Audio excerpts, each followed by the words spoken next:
Hey guys, it's Ashley Simone here. I hope you guys had an amazing Father's Day today, an amazing Sunday. I hope you guys enjoyed it and spend it with your family and just enjoyed it. Today was a rough day for me, but I made it through, and I thank God for helping me make it through because it was really rough. And I also wanted to get on here. I don't have a dream for y'all today, but I do want to just give you some words of encouragement to keep going no matter what. I lost my dad a little over 2 months. It's been, and it's not easy. Sometimes I still don't even believe it's real. Sometimes I catch myself asking God why. I find myself blaming the situation on myself and others. I think about the things that I didn't get to do, the things that I didn't say to him.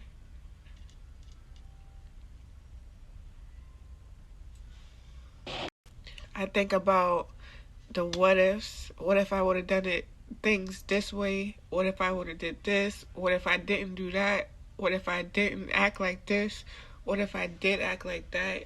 I think about all the negativity, and God doesn't want us to think about the negative stuff.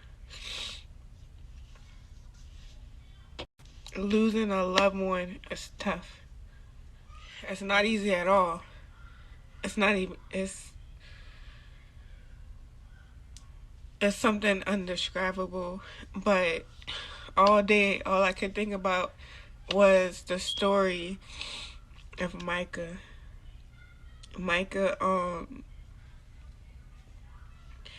It was a lot of bad things going on in the story of Micah. The government was just doing the most, treating the poor wrong, treating the wealthy better, making the poor pay extra when they shouldn't have to pay extra, just cheating them out their money. It was a lot of foul stuff going on back in the book of Micah, and it's kind of like what's going on today, but how they treat the poor bad and the wealthy better. And after they were going through all of that stuff back in the book of Micah, the government came and took over Micah's property, because he had some property, he had some land and stuff. The government came and took over Micah's property, and they killed his wife, his daughters. I can't remember if he had sons, but they killed his family. They killed his family while he was out one day, and that teared Micah apart. Micah was to the point where he wanted to kill himself. He was like this close from killing himself, and God called out his name.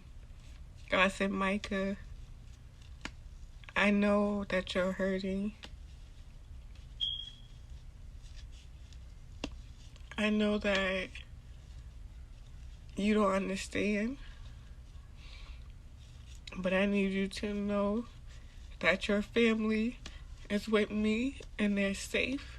And to see you cry from the pain that you're experiencing pierced my heart. That's what God said. To see Micah in so much pain pierced his own heart. It hurt God to see him being hurt, to see the tears fall down his face. It hurt God to see that, and God told him, don't worry about your family, because your family is safe here with me. Don't worry about them, they're safe. I just need you to do what I've called you to do. I need you to go and take that pain that you're experiencing and turn it into fire. Turn it into fire. And that's what Micah did. That pain turned into fire. Micah went up to the government, the high priest, the people in charge, and he been telling them exactly what God had told him to say. And they was like, I think the high priest was like, go ahead and arrest that man. Like, he don't know what he's talking about. He don't even be talking like that. Like, go ahead and arrest him and put him in jail. The guards couldn't even touch him. They didn't. They were too afraid to touch him because they knew that God was in him. They couldn't do nothing to that man. That man, that all that hurt that he went through turned into fire. It was burning in him, and he let it loose. He let it go, and he told them that the city was going to be terrorized, or the city was going to end somehow. I believe it ended by fire, if I'm not mistaken, and what Micah told them came to pass. And when Micah was going around telling the people what God was telling him to say, people who knew him was like, is that Micah? He really got a whole new walk. He got a new walk, and they could tell that God was in him. And what he told them about the city coming to an end, it happened. They all saw that what he said came to pass. What God told him to say came to pass. And then they all wanted to say, oh, well, Micah, he really is a prophet. He got to be a true prophet now, because how he was walking and how he was carrying himself after everything was taken away from him. He lost his wife, his kids, his property. Everything was taken away from Micah, and he carried on. He pushed through. And from that day on, Micah just went around just being the prophet that God had called him to be. So, y'all, I hope that this has encouraged somebody. I hope that this has helped somebody, because I know it helped me. Because I know that no matter what I go through, God knows what he's doing. He's doing it on purpose. He knows that some situations, some tests and trials that we go through hurt us. And it's not that he wants to hurt us, because it hurts him too, but he wants us to have that fire in us to be able to deliver the messages that he wants to be delivered to the people, because sometimes these people need to hear things that we don't necessarily want to speak out on our own, but God will push you to that point where he pulls it out. He'll pull it out of you. And just like me, God been pushing, they're pulling me, dragging me by my wings. He's been pulling me through. He's been pulling me through, because it ain't always easy. It ain't easy.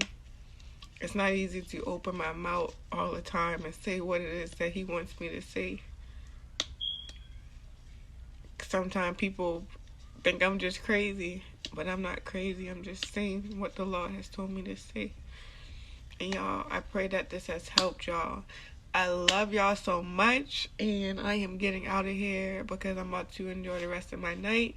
And I will see y'all tomorrow, hopefully. I do have a dream that I want to talk about tomorrow that I haven't talked about yet. So hopefully I'll get back on here tomorrow and talk about that dream that I had. But I love y'all, and I hope y'all have a good night. Bye.